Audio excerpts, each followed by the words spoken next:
All right, let me do a mic check. Mic check 1 2. Mic sounds good. Let me link the site. Here we go. So we're gonna move along today. Sorry if there was a few minutes of delay getting started, but it is what it is. This is. Let me do a mic check. Mic check 1.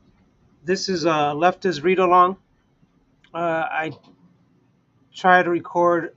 Well, for this year, I'm recording all of my read-alongs for Liberation news articles. People are welcome to join and chat and comment after each article. I try to do my own personal analysis of the article and the issue. I try to use a leftist, socialist, communist, Marxist, dialectical, as well as a Stoicism / Buddhist perspective, humanitarian perspective towards the articles.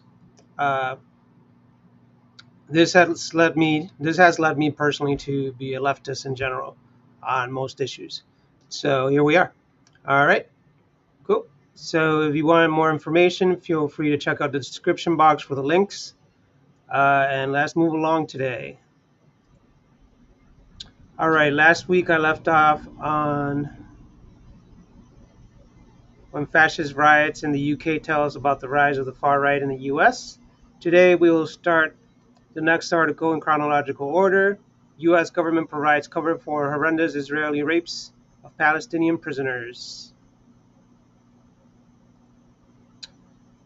Check, check, 1 2. Microphone check. All right, all sounds good. Let me move up a little here. Yeah, that's good.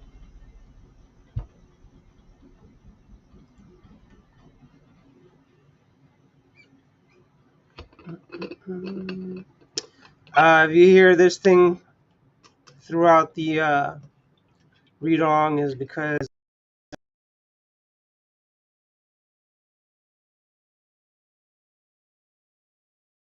play with the cover. Is it warm enough now, or is it too hot now? Splendid. All right.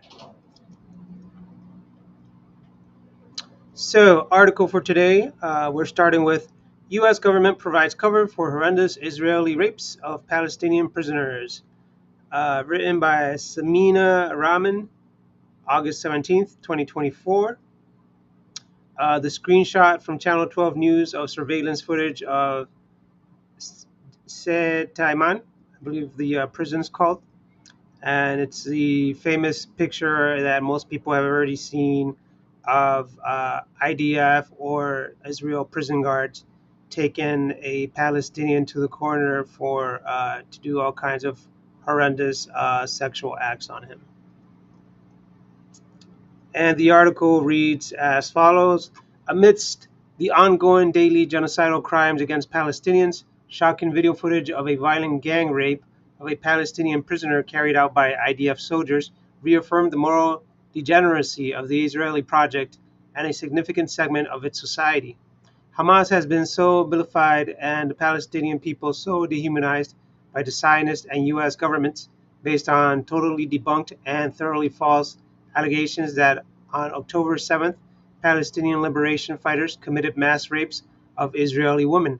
Now the same government forces perpetrating the quote Hamas mass rape end quote lie and decrying it as monstrous is calling Israeli soldiers who were caught on video raping bound Palestinian prisoners quote heroic end quote.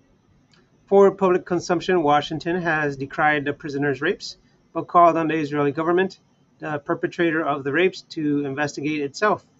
This provides a smokescreen for continuous Israeli atrocities, while the Pentagon increases both weapon shipments to Israel and its own military presence in the Middle East. Leaked security footage documents rapes. Leaked surveillance video footage aired on Israeli Channel 12 television in late July captured the horrific violence against a Palestinian male prisoner held captive in Israel's notorious Seit Taiman detention facility in the Negev desert. The video, taken from security cameras, was described by Channel 12 as showing IDF soldiers wearing face coverings selecting a prisoners. Quote, from a larger group lying bound on the floor. The victim is then escorted to a wall where guards, using their shields to hide their identity from the camera, proceed to rape him. End quote. The Palestinian prisoner, unable to walk, was discovered in critical condition and hospitalized, suffering intensive internal injuries, including broken ribs and a perforated bowel. This exposure of such extreme violence created an uproar so that the Israeli military police were forced to intervene. 9 IDF soldiers were arrested on July 29th for this crime. Protests call for release of rapist. This video sent waves of revulsion This video sent waves of revulsion across the world, documenting yet another dimension to the moral depravity of the Israeli project. While the most appropriate reaction to such violence is outrage and demands for justice, a mob of right-wing Zionists, which included Knesset members, surrounded Seit Taiman not to protest the crime, but to call the rapists soldiers, quote, heroic warriors, end quote, protest their arrest, and to demand their release. These riot mobs said that the quote, IDF soldiers deserve respect and must not be treated as criminals, end quote. These groups also disrupted a court session hearing the case, despite the court significantly reducing sentences of the rapists due to pressure from right-wing Israeli politicians. Security and justice ministers back rapists. Such obscene sentiments were cheered on by extreme right-wing politicians like National Security Minister Itamar Ben-Gvir, stooping to new lows by expressing the view that any action, even gang rape, is permissible if it is undertaken for the security of the state. He hailed the rapists as, quote, Israel's best heroes, end quote. Justice Minister Yariv Levin said, quote, he was shocked to see harsh pictures of soldiers being arrested, adding that it was impossible to accept, end quote. The normalization of rape goes all the way to the top of the Knesset. This is hardly surprising when even surpassing 40,000 massacred Palestinians is not high enough a murder to be red line or a crime to Israel. These rapists were so emboldened by the support that one IDF soldier rapist came forward, took off his mask, and revealed himself on social media to justify committing this internationally recognized crime. He even boasted, quote, the days we remain silent are over, end quote. This was also broadcasted on Israeli TV. Not isolated incidents. These rapes and other war crimes committed against Palestinian women and men prisoners are not isolated incidents. A UN Special Committee report from June stated that it was, quote, horrified by violations against Palestinians in Israeli custody and levels of impunity for Israeli soldiers engaged in dehumanizing, cruel, and humiliating behavior towards Palestinians, including women and children, end quote. Sexual abuse and torture started with Nakba. Such conditions did not start on October 7th, but go back as far as the Nakba in 1948. A 2015 study found that sexual abuse and torture systematically committed against Palestinian boys and men, and stated that the numbers are likely to much higher than recorded. Eyewitnesses and personal testimonies from Palestinians since October describe abhorrent, systematic torture inflicted on prisoners by the IDF, including rapes of prisoners with projectiles committed by both male and female Israeli soldiers, with some of the perpetrators in their teens. They detailed, quote, frequent acts of severe, arbitrary violence, sexual assault, humiliation, and degradation, deliberate starvation, forced unhygienic conditions, sleep deprivation, prohibition on prohibition on, and punitive measures for religious worship, confiscation of all communal and personal belongings, and denial of adequate medical treatment. End quote.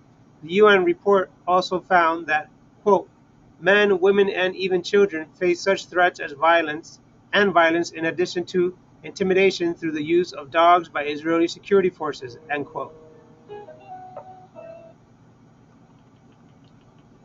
Israel's Abu Ghraib.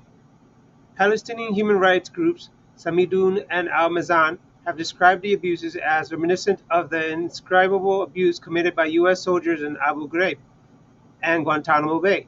Both prisons were replete with unspeakable physical and psychological torture, including sexual violence and violation of religious rights, all tactics inflicted on Palestinian prisoners. The barbarity clearly links the utter bankruptcy and depravity of both the Zionist project and its imperialist backers. The corporate Western mainstream news media ran wall-to-wall coverage of false allegations of rape committed by Hamas on October 7th, despite outpouring of evidence against the claims. They provided cover for Israeli genocide, as Netanyahu explicitly praised, those spreading the, quote, Hamas mass rape, end quote, lies for helping legitimize and extend Israel's war on Gaza. In contrast, the same media has barely covered IDF soldiers caught on camera committing this inhumane crime against a prisoner, then later justifying it. There are little to no expressions of outrage from Western government and media institutions, or from liberals who bore the torch against the Palestinian resistance after October 7th. To this day, mainstream media reports on the daily acts of genocide committed by Israel in Gaza are prefaced with, quote, it all began on October 7th, end quote, with horrific atrocities, quote, horrific atrocities, end quote, they say were committed by Hamas. U.S. downplays rapes as concerning. What was the U.S. response? State Department spokesperson Matthew Miller paid lip service to the Palestinian rape victim when questioned about the situation, stating that rape allegations were concerning, but that the, quote, report should be fully investigated by the Israeli government, end quote. This is asking the criminal to prosecute itself. Washington sends more weapons for more atrocities. This is nothing but a U.S. government smokescreen. This is nothing but a U.S. government smokescreen to allow Israeli soldiers to do what they will without accountability. What is clear from the U.S. response is that Washington will not provide any real criticism for Israeli atrocities, no matter how inhumane. In fact, the U.S. committed to providing an additional $3.5 billion in military funding to Israel last week, and it is rushing an aircraft carrier group and a nuclear submarine to the Mediterranean to defend its genocidal apartheid client state. It is clear that the U.S. is committed to maintaining its domination over the Middle East through its relationship with Israel, no matter what no matter what crimes it commits. Hashtag Middle East, hashtag Palestine. Sorry if I'm talking loud. I got the washer running because I'm out of clean clothes. Uh,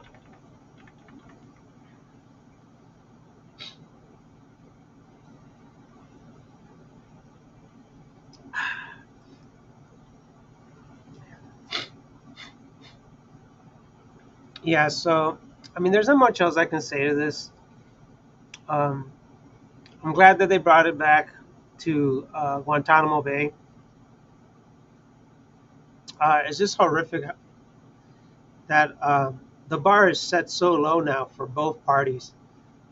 Both parties totally support, enable, and are complicit with the war crimes in Palestine and with letting these acts of these crimes in jails, these rapes, go uninvestigated, uh, and leaving the soldiers without any serious accounting. Um, this is just another reason why I personally say red lines have been crossed, and if you're still willing to vote for a candidate from the Republican or Democratic Party, you have no red lines. So stop acting like you do. If war crimes, blowing up women and children, uh, sexually assaulting women and children is not a red line for you, then you don't have any. And this is really disconcerting because this is a good percentage of the American voter has no issue with voting in either one of these quote unquote lesser evil people. Uh, this just goes to the mental sickness of American society, that we all need major re-education and major therapy uh, to remove this brain rot and this disease, this systemic disease from our society, which is all caused by capitalism, by gains, by the profit incentive, which is very unfortunate. My latest thought is that in order for humanity to move forward, it must do so without capitalism, because the capitalism is stunting our development and poisoning everybody on the planet, all for the benefit of a greedy few. So it rewards the most ghoulish and most immoral on this planet at the cost of humanity. Uh, and that is my thought on this whole thing.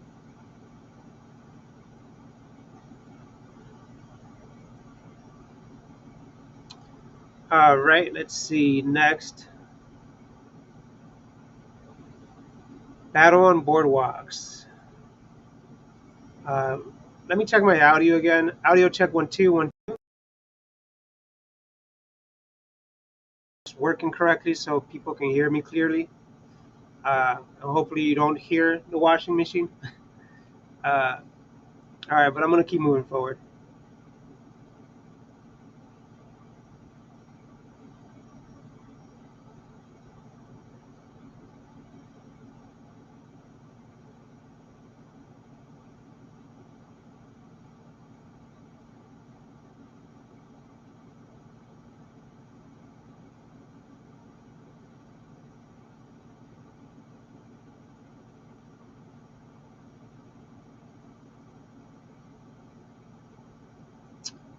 All right, let's move along.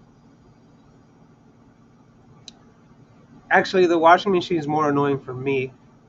You guys can probably hear me fine. The recorder is probably going fine because this technology is awesome. Uh, but it'll stop soon. All right, the next article is a historical one. Of course, it's a solid drop from Eugene. Always a nice long article with plenty of information. Maybe I'll get back to this one and read one of the shorter ones for now.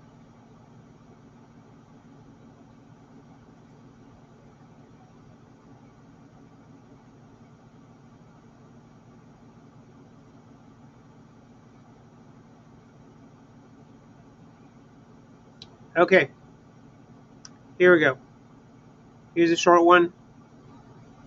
Puerto Rico joins Venezuelan solidarity campaign. There's a picture of Puerto Rico response to the international call for support and defense of Venezuela. Credit Alba Movimientos per Facebook. The article reads, this article was translated from Spanish from a piece originally published in Prensa Latina. San Juan, Puerto Rico, August 17th. Prensa Latina. A handful of activists today braved the intense rain that flooded the streets of the metropolitan area of San Juan to declare their support for the Venezuelan people and the Bolivarian Revolution. Convened by various organizations, the protesters gathered in front of the statue of the Liberator Simon Bolivar in the park located at the entrance of the islet of Viejo San Juan, where they demanded that the world respect the determination of the Venezuelan people to elect Nicolas Maduro as their president for a second term. Quote, "It is our duty as fighters for the independence of Puerto Rico and for all the just causes of the people of the world to defend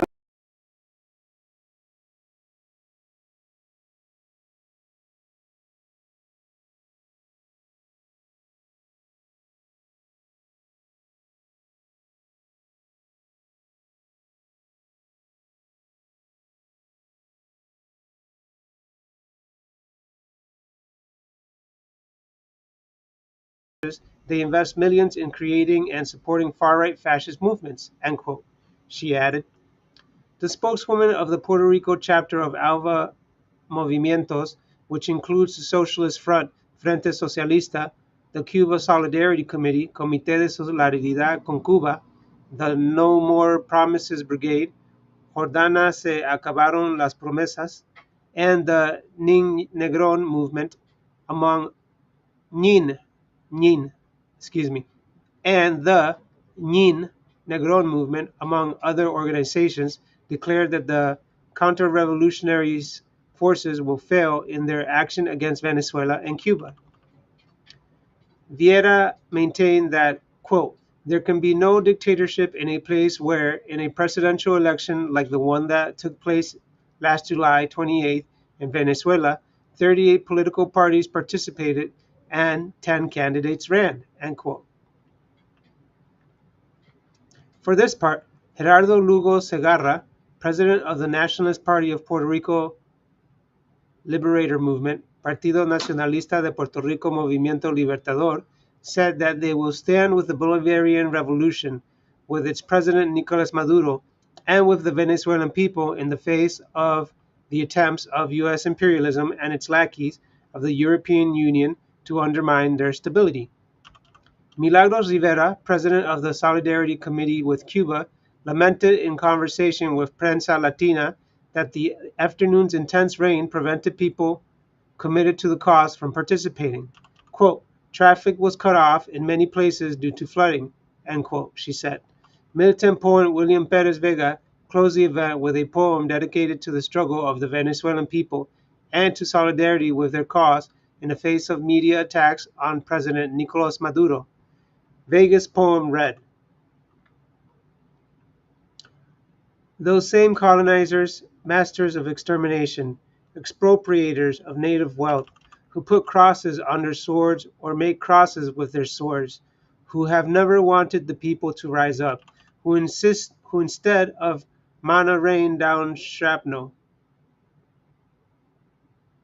who paint the canvas of life with death, who make our poverty their wealth, who do everything in the name of a God they themselves created, just as they create a hell for the dispossessed.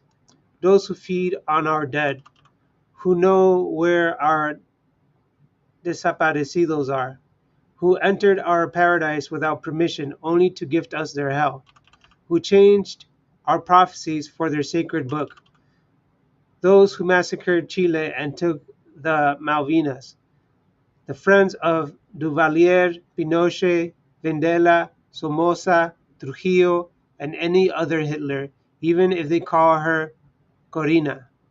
Those who call Promesa the dictatorial junta they impose on us, who banned our flag, who hate Fidel, Chavez, Bolivar, and Che, the jailers of our liberators, who turn liberty into an empty statue and make it nothing more than a museum piece, the pale face of the Ku Klux Klan, who still prefer Barabbas and will buy anyone for 30 coins to turn our misery into their surplus value, the sponsors of barbarism in Gaza with their six-dagger star, the same ones who today again want to decide the fate of Venezuela by forces of decrees, terror, and anguish. To them I dedicate this poem of spears and curses, with a metaphor of hatred in every rhyme, and a verse at the tip of our rebellion, until there is nothing left of them, nor spoils from helplessness, nor wealth from poverty, because our greatest treasure is the hope of free peoples, and I am certain, Venezuela, that somewhere in time justice awaits you. Hashtag Alba, hashtag Alba TCP, hashtag Latin America, hashtag Puerto Rico, hashtag Solidarity, hashtag Venezuela. All right.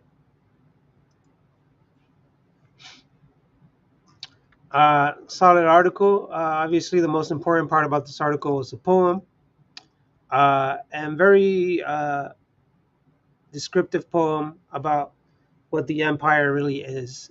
It really is just a fascist system uh, created to accumulate profit for the bourgeoisie at the expense of the working class.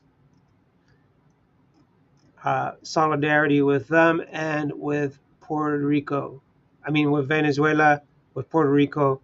Uh, Puerto Rico is a very oppressed island colonized by America, uh, where America won't make it a state, won't give it its independence, but tries to give it benefits. But for some reason, as an American, you can fly to Puerto Rico and not pay taxes on your business or on your capital gains.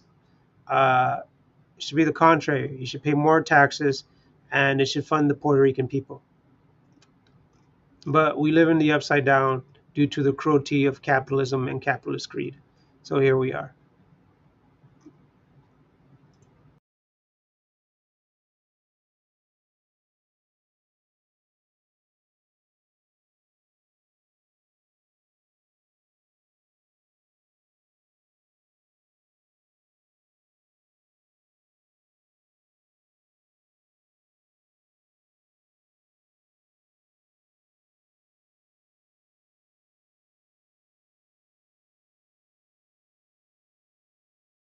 Battle on the boardwalk and Diablo Clanian nuclear plant brings profits.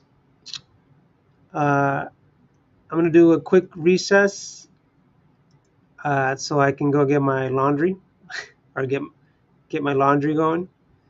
I will be right back. Yeah. Uh, yeah, be back in a sec.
Test, test, 1, 2. All right. I don't think you can hear the dryer, so that's probably good. But let's proceed. Actually, that's not because I have a feeling I left something to wash.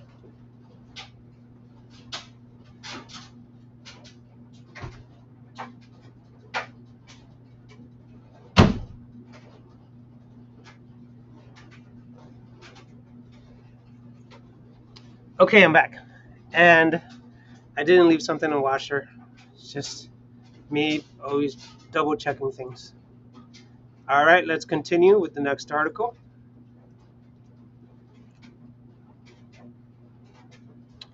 Battle U.S. government provides cover for horrendous.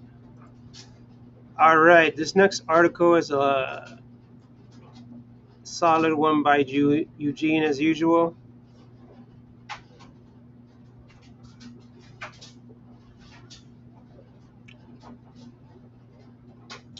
And this one is called, title article, Battle on the Boardwalk, the Civil Rights Challenge to the 1964 Democratic National Convention by Eugene Purrier, August 19th, 2024. Uh, Picture description is Aaron Henry, chair of the MFDP delegation, speaks before the Credentials Committee at the 1964 DNC, Credit Library of Congress. Article is as reads. In late August 1964, 68 members of the Mississippi Freedom Democratic Party, made up of maids, ministers, farmers, painters, mechanics, and school teachers, took on President Lyndon B. Johnson and the entire Democratic Party. They demanded the segregationist Mississippi delegates to the Democratic National Convention not to be seated, and that instead they be seated as the only truly delegates. All right, I'm gonna pause. I gotta turn off this machine. It's too loud.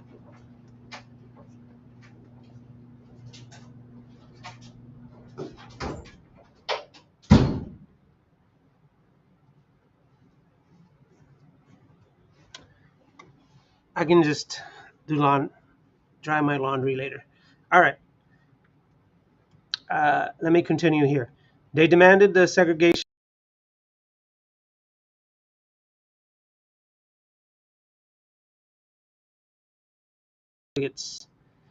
The convention was a seminal moment for the Southern Freedom Movement, clarifying the limits of ruling class acceptance of the social and economic vision of the Black Liberation Movement. The struggle at the convention in 1964 shaped the contours of the approaches of how to challenge, gain, and exercise power that would rock the country in the late 60s and 70s, including at the 1968 Democratic Convention. Revisiting how this movement of poor and working people from Mississippi took on the elite clique that ran the country to transform their own futures holds numerous lessons for movements of poor and working people looking to do the same today. Mississippi got 'em. Or is it Mississippi goddamn? In Mississippi, according to MFDP leader and farm laborer Fannie Lou Hamer, blacks were, quote, excluded from everything but the tombs, end quote. 85% lived in poverty. One-third were sharecroppers, tenant farmers, or farm laborers. Only 7% of Mississippi's black population were registered to vote. Most of those were too scared to cast a ballot. Mississippi was controlled by 100 white plantation owners. Their exploitation of black farmers were tremendous profits, as much as a 50% return on their original investment. They ruled through a nexus connecting law enforcement, government, the Democratic Party, and the Ku Klux Klan, a new and unsettling force. Local organizers like the Fannie Lou Hamer, who was a timekeeper on a cotton plantation, the Student Nonviolent Coordinating Committee (SNCC), and the Congress of Racial Equality (CORE), came together in a campaign for voting rights. The young freedom fighters merged with Southern black communities, picking, quote, cotton with them, end quote, living on, quote, cornbread and grease and Kool-Aid, end quote. They laid on floors together as, quote, the Klan rode by their house firing guns, end quote, and standing up to racists, quote, with murder in their eyes, end quote. They were met with beatings, bombings, and murders.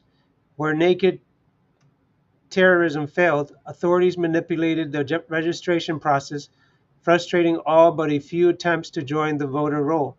Quote, we were organizing against the entire state apparatus of Mississippi, end quote, said Mississippi native and SNCC organizer Lawrence Guyot.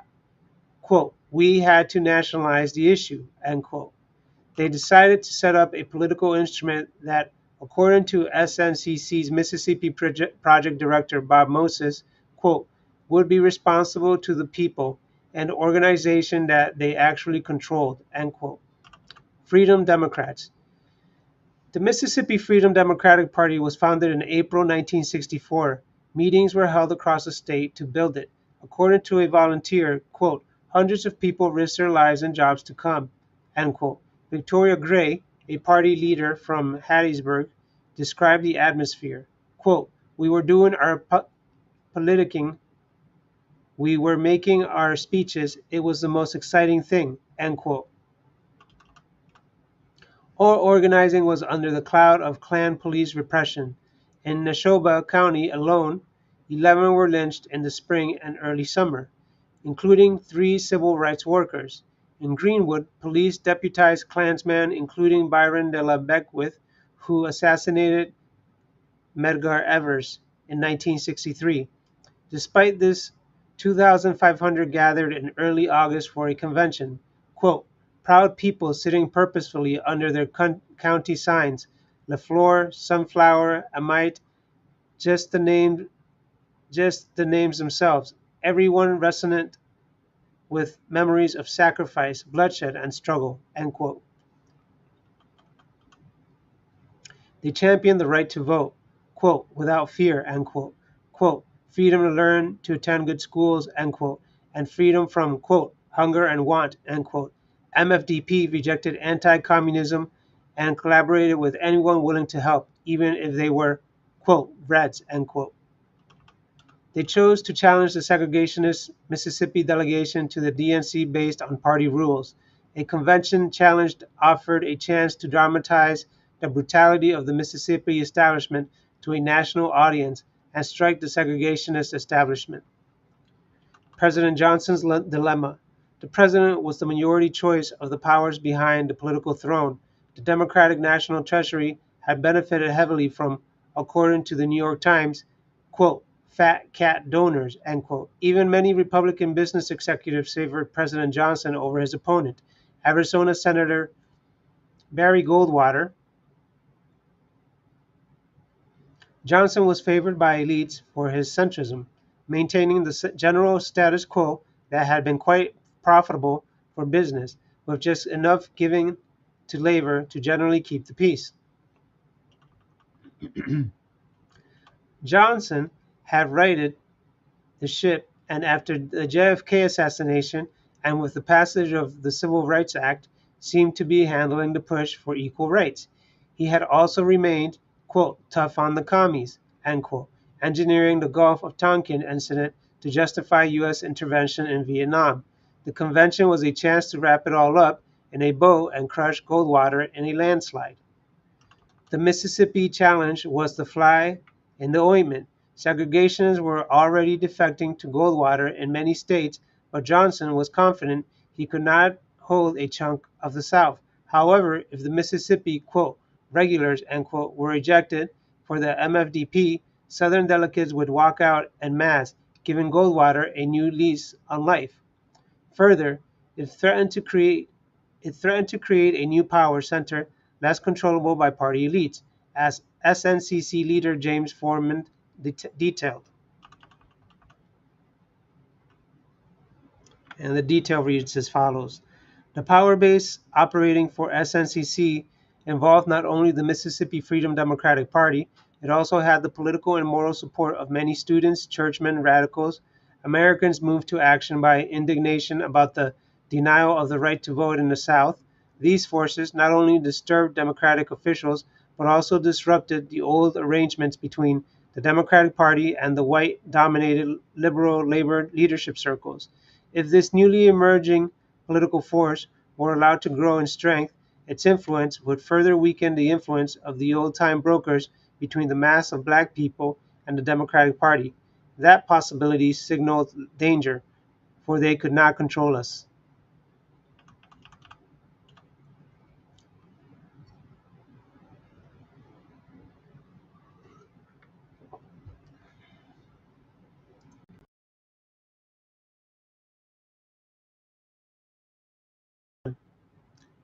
Nine state delegations and 25 members of Congress have pledged their support to the MFDP. President Johnson was so worried he had the FBI send a 27-man team of agents to spy on the MFDP using press credentials provided by NBC and report directly to the White House. The MFDP delegation and allies from SNCC and CORE kept up a permanent presence on the boardwalk and around the convention hall, lobbying delegates and holding vigil. The first battleground was the Credentials Commission. While unlikely to prevail there, if the MFDP could get 10% of members on its side, sympathetic state delegations could put it on the floor for a debate, and in an open floor fight broadcast on national TV and radio, they might win. The MFDP had lined up testimony which included their delegation and other civil rights leaders. Fannie Lou Hamer stepped up to the microphone and stated, quote, "It was the 31st of August in 1962 that 18 of us traveled to try to register to become first-class citizens." End quote. She detailed that the failed attempt had raised a commotion. Quote, "My husband came and said the plantation owner was raising Cain because I had tried to register. The plantation owner came and said, 'Fannie Lou, if you don't go down and withdraw your registration,' end quote, she would have to leave her job at the plantation. Quote, I told him, I didn't try to register for you. I tried to register for myself. I had to leave that same night." End quote. She moved on to June 1963, where she and 10 others traveled to a voter registration workshop. Upon their return, they were arrested and tortured.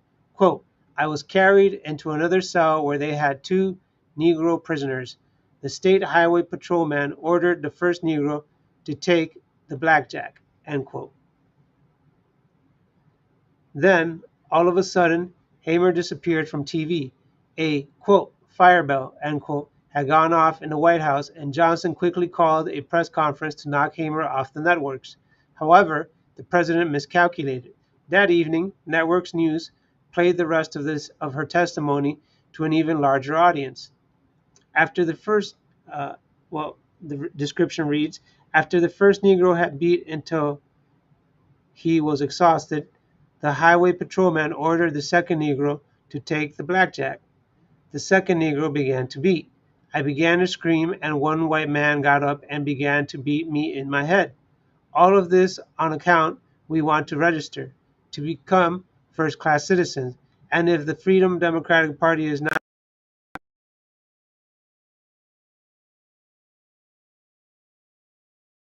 the convention demanding the MFDP be seated. After this, it seemed MFDP would have their minority report. Boardwalk Brawl, Part 2. Johnson moved to Plan B, a, quote, "compromise," end quote. Senator Hubert Humphrey was desperate to be president one day. He was also the Democrat most identified with civil rights and labor causes. Johnson promised him the VP slot, but only if he could keep the Negroes in line. Humphrey lined up United Auto Workers president Walter Reuther, the NAACP, Dr. Martin Luther King Jr., a few other, quote, "friendly congressmen," end quote, Bayard Rustin, and assorted church leaders to try to strong-arm the MFDP. The compromise had various elements, but it came down to the MFDP getting 2 seats, not as voting delegates, but as, quote, "guests," end quote, and a promise that in 1968 the DNC would bar segregated delegations. Unsurprisingly, the MFDP rejected the compromise. Johnson turned up the heat.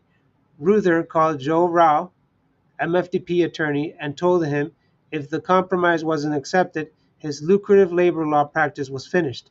He also called Dr. King, telling him, quote, "Your funding is on the line," end quote. In a last-ditch effort, a meeting was organized at a local church. The MFDP delegates heard from a long line of speakers.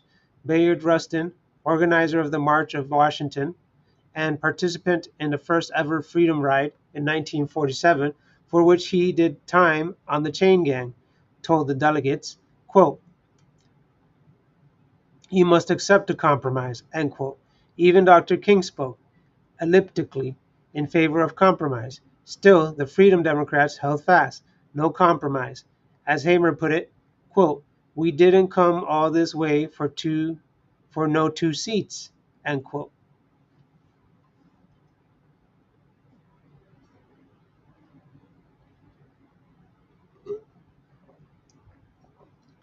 endgames. Without a compromise, amidst Johnson's threats, most of the support for the MFDP melted away among delegates, making a floor fight impossible. The quote, regular end quote, delegates refused to pledge loyalty to Johnson and also were not seated. So in the end, there simply was no Mississippi delegation. The MFDP delegates briefly sat in their estates section, but were quickly removed by security. The next night, all the seats under the quote, Mississippi end quote, sign were removed.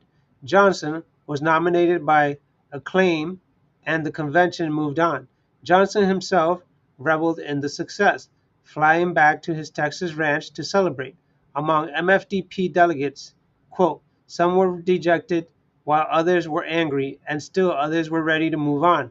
Everyone had learned something, end quote. In the aftermath, there was an expansion of independent black political activity, especially in Alabama, where SNCC, with help from the Lowndes County Freedom Organization, whose logo was a Black Panther, later adopted by Huey Newton and Bobby Seale for their party of the same name. CORE similarly began to embrace more independent black political organization. Armed self-defense, always a reality in the South, became more openly embraced. Students who had come from all over the North and West to assist in Mississippi became the backbone of the growing movement against the war in Vietnam.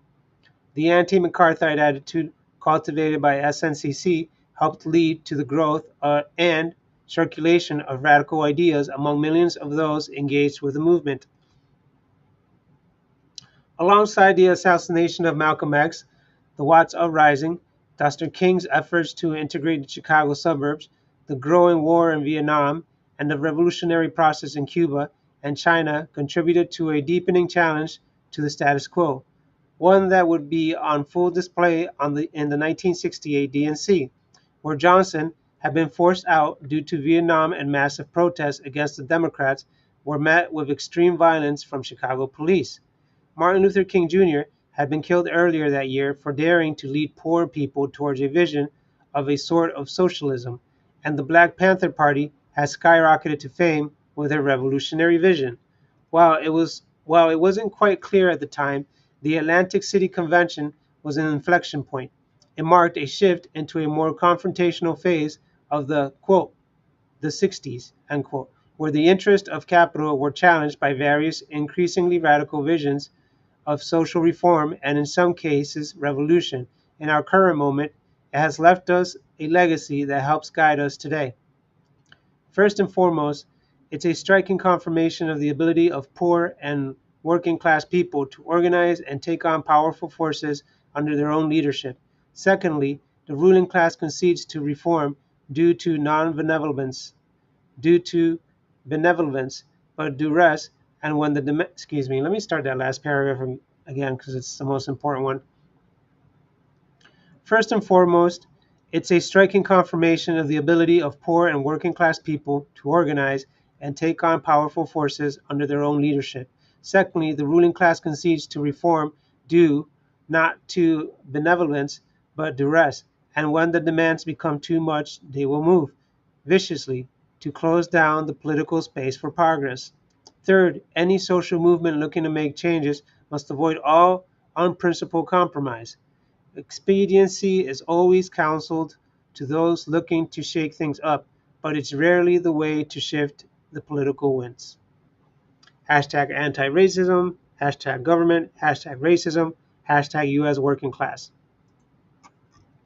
So this article shows how politics can be a great tool to get something else started, right?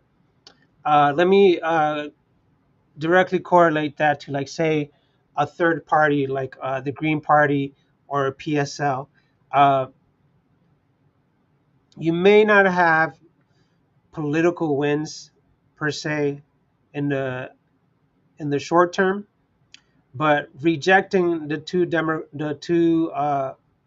kleptocracy, uh, the duopoly, the two major parties of the establishment, can lead to further gains. For example, if you're far left and you're thinking of voting for the Democratic candidate this year, uh, then you should rethink that, first of all, because your red line should be war crimes. Your red line, minimally, to me, should be universal health care. But then the ultimate red line should be war crimes and funding war crimes and enabling war crimes, right?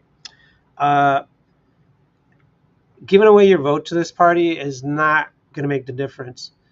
Withholding your vote, showing that you're not afraid of their ratchet effect, um, of their good cop bad cop situations that they put us in, uh, does create gains because it will move the centrist Democratic Party more towards the left instead of rewarding uh, more capitalist, more conservative or Republican agents, I guess you could call them, or politicians or investors. Um, so as this movement, the Mississippi Freedom Democratic Party political movement, gained momentum, and it didn't make any clear wins at the convention, but it did cost an election, and it did motivate other parties, other organizations to move for more radical change. Uh, One of them mainly being the end to the Vietnam War, which became such an unpopular war thanks to not just the Mississippi Freedom Democratic Party, uh, but their influence and their trailblazing ability to stand up and for what is right. Right. So withholding your vote does make a difference, not because you're not going to vote, but because you're going to vote for something you actually believe in. So, for say, if you vote for Jill Stein or Claudia de la Cruz, right? Me personally, I'm voting for Claudia de la Cruz because I find uh, her uh, her thoughts on the issues, her policy agenda on the issues to be way stronger because they do understand that the main issue is capitalism, right? At the same time, I understand that the Green Party is important because they do have a bigger base due to being more specifically politically concentrated.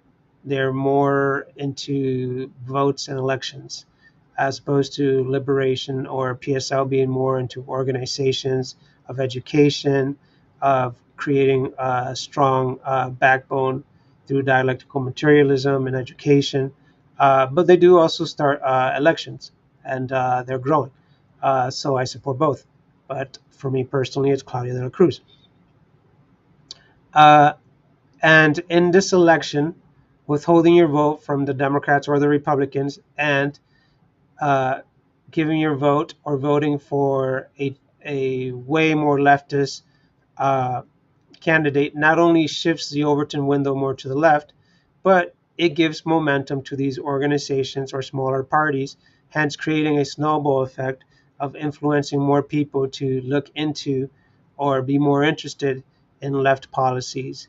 Uh, I don't know why, but right off the bat, like uh, people like Trump calling people like Kamala communists is so outrageously ridiculous because to me, that would be based, right? That would be awesome.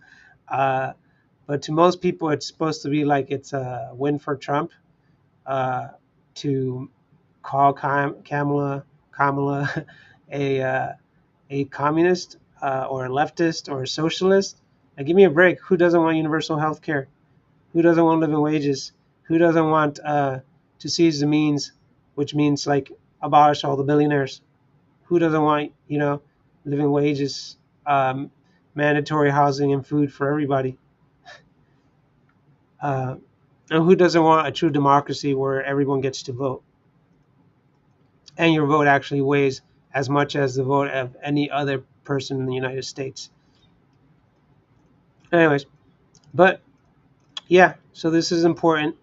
Uh, this was a dynamic shift for sure in history uh, that led to like Malcolm X, like they said, and the Black Panther Party, uh, which isn't as powerful nowadays, but has so much historical context. All these great people like Martin Luther King Jr., the Black Panther Party, and Malcolm X.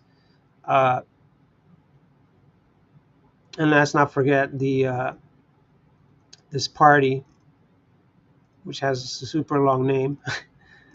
What's it called again? I don't want to say it wrong. Oh no, I lost it. There it is. Mississippi Freedom Democratic Party. That's not too bad. Mississippi Freedom Democratic Party, MFDP. Okay, so I think the moral of the story here, or the true lesson, is that you can't give away your vote. You have to withhold your vote and truly not compromise so that you can vote for people that truly represent you. Only then will you start to make some kind of small change, some kind of a small ripple effect. Uh, And if you're doing such a thing, you're also understanding about more about what socialism is, more about what dialectal materialism is. And if you're voting in such way, you're also understanding that the fight is really on the streets. We need to give real leftists some momentum politically so that they can actually educate, organize, and mobilize the working class to make true changes, to make serious changes. Let's not forget here, we're not just talking about our personal comfort, we're talking about saving people around the world. There is no way in hell that I am going to vote for any of the major party candidates knowing that they are funding and enabling war crimes, bombing women and children abroad. Like, get higher morals, folks. This it's not. I mean, like, this just shows how much mental therapy uh, the United States population needs, how corrupted their brains are by this capitalist system of greed. All right, let's move along to the last article for today.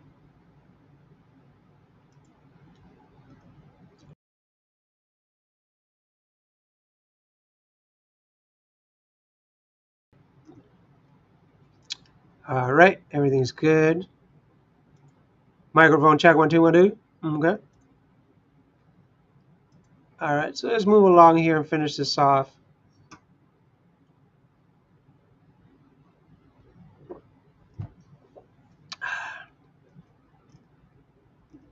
Oh, it's a short article too.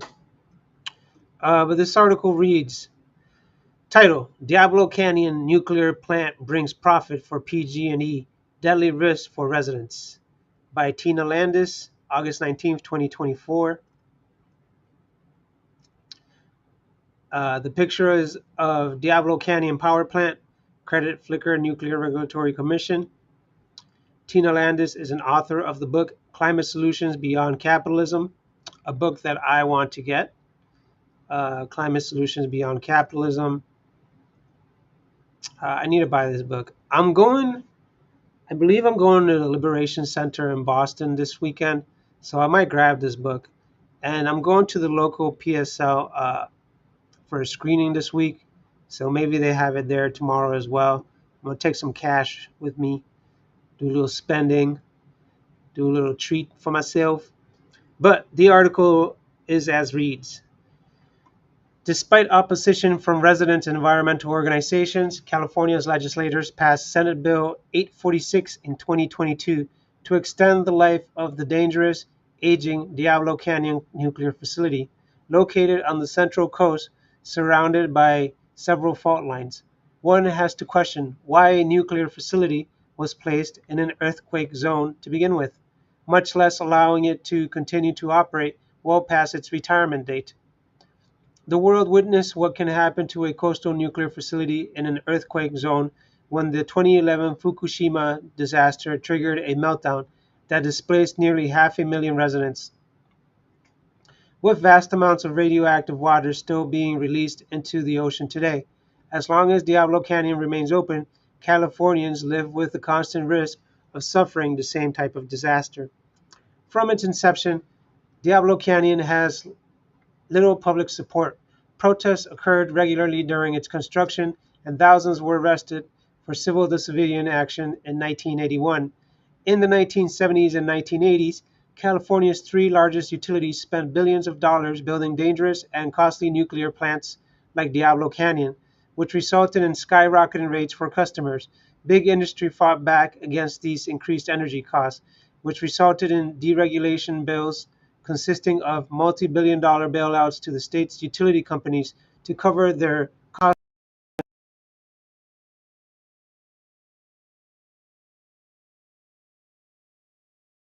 billions in funds that could be used for safe, renewable energy development. To keep Diablos Canyon running 5 years past its retirement date is expected to cost $8 billion to $12 billion. A federal aid package of $1.1 billion will contribute to some of those costs, meaning federal taxpayers' money, while the remaining billions will be passed on to Californian taxpayers. Despite being run by PG&E and only generating power for its territory, customers of Southern California Edison and San Diego Gas and Electric will help cover the remaining costs of the Diablo extension. Edison bills will increase by around $1.25 a month, and SDG and E by 87 cents a month, while PG&E customers are expected to chip in $2.07 a month, and that's just for the first year. Critics warn that costs are likely to increase in coming years to keep the plant running, and that's on top of already skyrocketing PG&E rates that have doubled over the last decade. And if PG&E collects more funds than are needed for Diablo's operations, they get to keep it. In 2022, when legislators pushed this through SB 846, the excuse of energy shortages was used due to pandemic-related supply chain issues and massive wildfires. But today, there is plenty of energy being produced with increased solar and battery storage capacity that has kept the lights on even during this summer's unprecedented heat waves driving up demand. The California Public Utility Commission's own reporting shows that an additional 18,500 megawatts of new resources were added to the grid between 2012 and 2024, which is enough to power around 14 million homes. Another 11,000 megawatts will be added by 2028. Nuclear has the third highest life cycle emissions of all energy sources after scrubbed coal-fired plants and natural gas, meaning it is far from being zero emission. It also creates the unresolved issue of the radioactive waste, which remains dangerous for tens of thousands to millions of years. Keeping the Diablo facility running will only hold back further development of safe and truly low carbon, low cost renewable sources like solar and wind energy. So why isn't Diablo Canyon being decommissioned? The short answer is that capitalism must ensure continued profits for the investor class. SB 846 authorized Diablo's extension through 2030 and gave PG&E a $1.4 billion loan for the for-profit utility to facilitate the plant's extension. Governor Newsom facilitated another transfer of taxpayer dollars to PG&E through an additional $400 million loan from the state's general fund, included in the recent budget deal. Critics warn that these, quote, loans, end quote, will never be repaid, meaning residents will be fully subsidizing the Diablo extension from federal and state tax dollars to our utility fees. But there is a way out. SB 846 allows the CPUC to retire the plant earlier than 2030 if sufficient levels of new renewable zero-carbon energy resources exist, are interconnected, and meet demand, which is the case. CPUC has a long track record of serving PG&E's interests, so intervention by the Commission is unlikely. One example of many that demonstrates their close relationship, CPUC is not requiring PG&E to show how much of our utility bill actually gets to the Diablo extension, but instead lumps the cost in with, quote, public purpose programs, end quote, making it impossible to determine. While communities are demanding an early shutdown of Diablo, PG&E is currently applying for a 20-year license renewal for the Nuclear Regulatory Commission for the facility, which is expected to be approved. This would mean customers will foot the bill to keep this dangerous nuclear facility running through 2045, far beyond the original expiration dates of 2024 and 2025. CPU, CPUC has proven their unwavering support time and time for PG&E's monopoly control over the state's energy system and the expense of residents safely and affordable rates. The Diablo Canyon nuclear plant is just another mechanism to squeeze ratepayers and line the pockets of shareholders who live far away from the dangers posed by this aging facility. Only a public takeover of this corruption utility can win clean, safe, and affordable energy for all. That's right, public takeover. Dissolve these whack ass companies that are totally uh, just incentivized by profit and care not about the safety of the public. I mean, it's already proven that if you were to cover 1% of the earth, I mean, this is math. Uh, it's correct. That if you cover less than 0.01% of the earth in solar panels, you would be able to energize and maintain the whole planet powered. Uh, why solar panels are not the end all be all right now is because what solar panels do really is they reduce profits for the energy suppliers. Why? Let's put it this way. Most people that put solar panels on the roofs end up netting uh, less uh, and end up netting like a surplus of energy that is accredited to them in like credits, which the energy goes back to the grid, like say to PG&E, and they credit you. So the month that you don't have enough energy, you get to use those credits. So PG&E doesn't ever really charge you for much of anything, right? Uh, Even better, if you have solar panels and battery banks in your home, you could fully technically disconnect from uh, from the power grid if it was legal, right? Uh, and now with the efficiency of most appliances, uh, there's totally the ability for people to go fully off grid in pretty much almost any neighborhood. With solar power and battery banks and collecting water from rain, you could practically have enough water and energy to just self-sustain yourself at home. So you would never have utility bills. Uh, this is obviously not profitable in the long run for these companies uh, because to these power companies because say a power system costs you about $20,000 to $30,000, right, to fully go independent in your home and even have a water system, irrigation water system, where you can have gray water and you can have filtered natural water that rains on from the sky. Uh, those $20,000, you pay them off. Some people can pay them off cash if they're homeowners. Some people will probably pay them off in 10 years and not worry about it. Um, this obviously is not a long-term profitable solution for energy suppliers, but it's also not a solution for people that rent, right?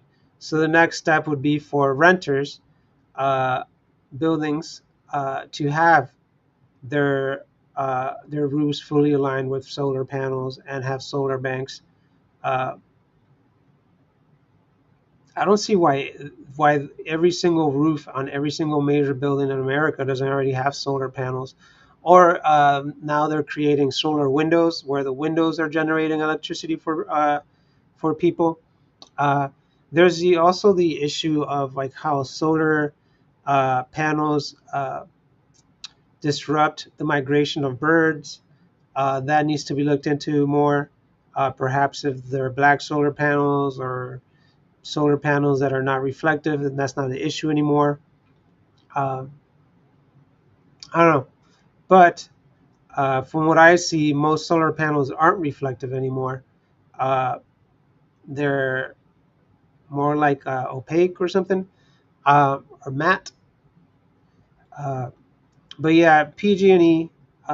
First of all, if we were going to go the next 2 decades with uh, nuclear power, uh, fission is out. Fusion is the new system. Uh, I think places like China are already looking into fusion systems. They're probably going to be fully power independent from fuels soon enough. I would say within the end of the decade, because China is expanding intensively on solar power, wind power, and I believe they will be implementing fusion soon. Fusion nuclear reactors, which are safer, which are more controllable, so safer for the environment. What that is instead of one giant power plant, is multiple little ones that have kind of crazy but kind of ridiculous. I guess it's like when you think about Back to the Future when they have the little plutonium jars that you stick in, something like that, right? I'm not gonna try to act like I know the full description of it, but you can go into any YouTube video and check out fusion reactors, and you'll learn about a lot about how it's actually safer, but it's not regulated in America, so it's practically outlawed in America to do fusion reactors. Why? Because it's not profitable to the other monopolies out here of power, which are gas, oil, uh, and I guess nuclear. uh, but yeah, so we need to move forward, folks. We need to get off uh, chemicals like gas and oil and fission reactors and move on to fusion reactors. Yeah, just study fusion and fission nuclear power uh, on a general web search or on your YouTube, and you'll learn and understand a lot more about it and how it's actually being suppressed so that we don't create a better system here that actually benefits the working class over the oligarchs. Okay, so that seems to be it for today.